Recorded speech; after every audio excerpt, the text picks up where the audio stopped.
कोई ताली नहीं बजाएगा।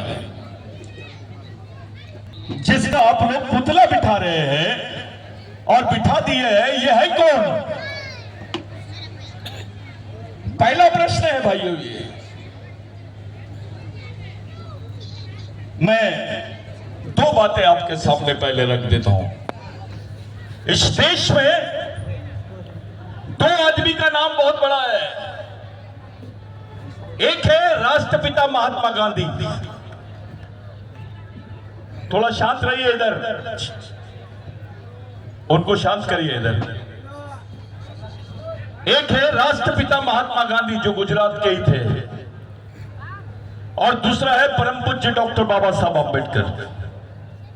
ये दो नाम इस देश में सबसे ज्यादा है। महात्मा गांधी तो नोट पे भी चलते हैं और बाबा साहब का नाम संविधान के जरिए लिया जाता है। ये दो लोग इस देश में सबसे बड़े नेता कहलाते हैं।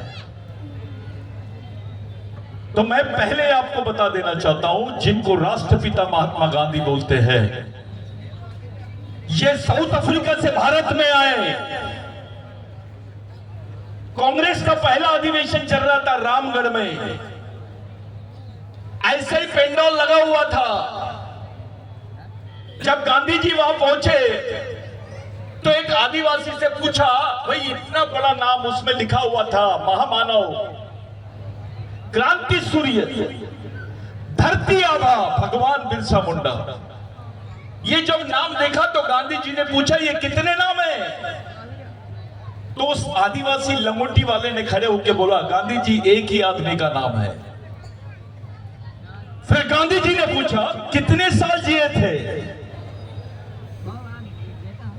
तो उस आदमी ने बताया, सिर्फ 24 साल की उम्र तक जिए। अभी अभी ताली नहीं बजेंगी कोई, क्योंकि मैं ताली बजाने में विश्वास नहीं करता हूं।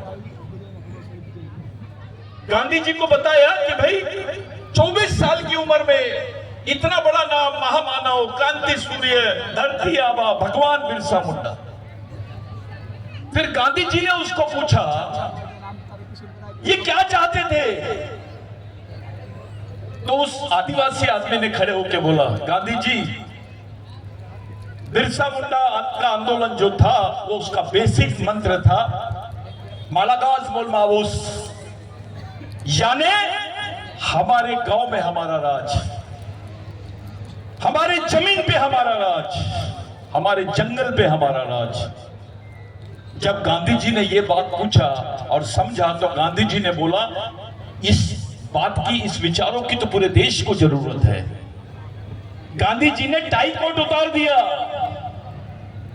लंगोटी पहन लिया और इस देश में भारत छोड़ो आंदोलन चलाया। गांधी जी ने बिरसा मुंडा से प्रेरणा लिया, जिसकी आपने यहां मूर्ति बिठाई है। अगर गांधी जी इस देश के राष्ट्रपिता है तो बिरसा मुंडा तो इस देश का आजा होना चाहिए, क्योंकि वो आदिवासी है। कोई बात नहीं कर रहा है। अभी अभी प्रधानमंत्री जी बोल रहे हैं, इसके पहले कोई नहीं बोलता था। दूसरी बात, जिन डॉक्टर बाबा साहब अम्बेडकर को इस देश में सर्वोच्च सम्मान है, वो डॉक्टर बाबा साहब अम्बेडकर भंडारा से इलेक्शन हार गए थे। वही डॉक्टर बाबा साहब अम्बेडकर पहली बार पश्चिम बंगाल से जीते। जब प्रोविंशियल प्रेसिडेंसी थी, पश्चिम बंगाल से डॉक्टर बाबा साहब अम्बेडकर जीते, संविधान सभा के अध्यक्ष बने और उनको संविधान बनाने का मौका मिला। लेकिन जिन लोगों ने सुभाष चंद्र बोस, कांग्रेस ने सुभाष चंद्र बोस के भाई को वहां पर कैंडिडेट बनाई थी, और पूरे आदिवासी जो बिरसा मुंडा के विचारों पर विश्वास करते, उन्होंने डॉक्टर बाबा साहब अम्बेडकर को जिताया। जो बिरसावादी लोग थे, उन्होंने डॉक्टर बाबा साहब अम्बेडकर को जिताया। बाबा साहब संविधान सभा के अध्यक्ष बने और बाबा साहब को संविधान बनाने का मौका मिला। अगर इस देश में बिरसा मुंडा का आंदोलन नहीं होता तो बाबा साहब को संविधान बनाने का मौका शायद ही मिल पाता। ये दोनों लोगों ने प्रेरणा ली। 125 साल बाद में हम लोगों ने हमारे बाप को याद किया। 1 लाख आदिवासी मारे गए थे, 1 लाख, जिसका रिकॉर्ड पे कोई नाम नहीं था। भूखे प्यासे नंगे, यहां से लेकर झारखंड से लेकर पश्चिम बंगाल, मध्य प्रदेश, छत्तीसगढ़, राजस्थान, गुजरात, ये पूरा जो आदिवासी बेल्ट है, आदिवासी भारत है, ये जल गया था। घबराए थे अंग्रेजी सरकार। वो लोगों ने ब्रिटेन में जाके 1898 में एक कानून बनाया जिसका नाम है लैंड एक्विजिशन एक्ट, जिसको बोलते हैं भूमि संपादन अधिनियम। उस कानून में लिखा हुआ था कि आदिवासी की जमीन गैर आदिवासी नहीं ले सकता है, और गैर आदिवासी तो क्या सरकार भी नहीं ले सकती है। अगर वो कानून इस देश में नहीं होता, आप आदिवासी नहीं कहलाते, आपके बदन पे कपड़े नहीं होते। भाइयों, मैं जो बात बोल रहा हूं वो इसलिए बोल रहा हूं कि इस देश में एक काला कानून था जिसको बोलते criminal tribal bill. Criminal tribal bill यानी गुनहगारी जमात का बिल। भील का बच्चा, गोंड का बच्चा, कोरकू का बच्चा, मातंग का बच्चा, मुंडा का बच्चा पैदा होते से ही गुनाहगार होता था। शायद ये लेख आपको मालूम नहीं है।